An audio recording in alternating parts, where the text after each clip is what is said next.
അശ്വതി, ഭരണി, കാർത്തികയുടെ ആദ്യപാദം എന്നീ നാളുകൾ അടങ്ങിയിട്ടുള്ള മേടക്കൂറിൽ ജനിച്ചവരുടെ രാഹുകേതു മാറ്റ ഫലങ്ങളെ നോക്കാം. കഴിഞ്ഞ 1.5 വർഷക്കാലമായി മേടക്കൂറുകാർക്ക് ഒരു വശം വരുമാനം വന്നാലും രാഹുവിൻ്റെ 12ാം ഭാവ സഞ്ചാരം മൂലം മറുവശം പല രീതിയിലും ചെലവുകളും വന്നു കാണും. അതുപോലെ കേതുവിൻ്റെ 6ാം ഭാവ സഞ്ചാരം മൂലം പലർക്കും ആരോഗ്യ പ്രശ്നങ്ങളും വന്നിട്ടുണ്ടാകും. 2025 മെയ് 18-ാം തീയതി രാഹുവും കേതുവും രാശി മാറുന്നതോടെ ഇതുപോലെയുള്ള പ്രശ്നങ്ങളെല്ലാം മാറുന്നതാണ്. പ്രത്യേകിച്ച് ലാഭസ്ഥാനത്തിലേക്ക് മാറുന്ന രാഹുവിനെ ഭാഗ്യസ്ഥാനാധിപനായ വ്യാഴം ദൃഷ്ടി ചെയ്യുന്നതിനാൽ കുറേ കാലമായി ഉള്ളിൽ കൊണ്ടു നടന്ന ആഗ്രഹങ്ങൾ ഇനി സഫലമാകും.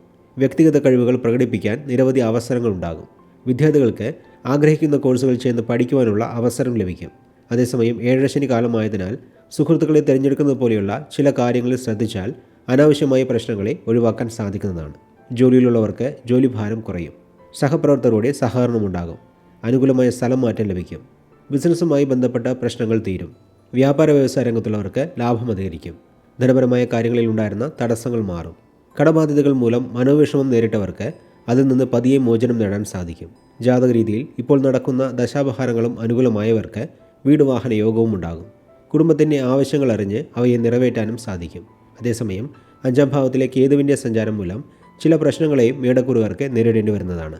പ്രശ്നങ്ങളെന്ന് പറയുമ്പോൾ മനോവിഷമമാണ് പ്രധാനമായും ഉണ്ടാവുക. ചെറുപ്പക്കാർക്ക് പ്രണയ നൈരാശ്യവും മുതിർന്നവർക്ക് സന്താനങ്ങൾ മൂലം മനോവിഷമവും ഉണ്ടാകും. വിവാഹം കഴിഞ്ഞ കുട്ടികളുള്ളവർക്ക് അവരുടെ വിദ്യാഭ്യാസത്തിനോ അല്ലെങ്കിൽ മറ്റെന്തെങ്കിലും ആവശ്യങ്ങൾക്ക് വേണ്ടിയോ പണം ചെലവഴിക്കേണ്ടതായി വരും.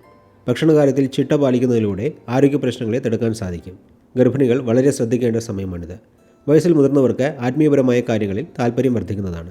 മൊത്തത്തിൽ നോക്കുമ്പോൾ കേതുവിൻ്റെ 5ാം ഭാവ സഞ്ചാരം മൂലം ചില ദോഷഫലങ്ങൾ ഉണ്ടാകുമെങ്കിലും ലാഭസ്ഥാന രാഹു മേടക്കൂറുകാർക്ക് അനുകൂല ഫലങ്ങളെ നൽകുന്നതാണ് എന്ന് പറഞ്ഞുകൊണ്ട് മേടക്കൂറ് ജനിച്ചവരുടെ രാഹുകേതു മാറ്റ ഫലങ്ങളെ ഇവിടെ നിർത്തുന്നു.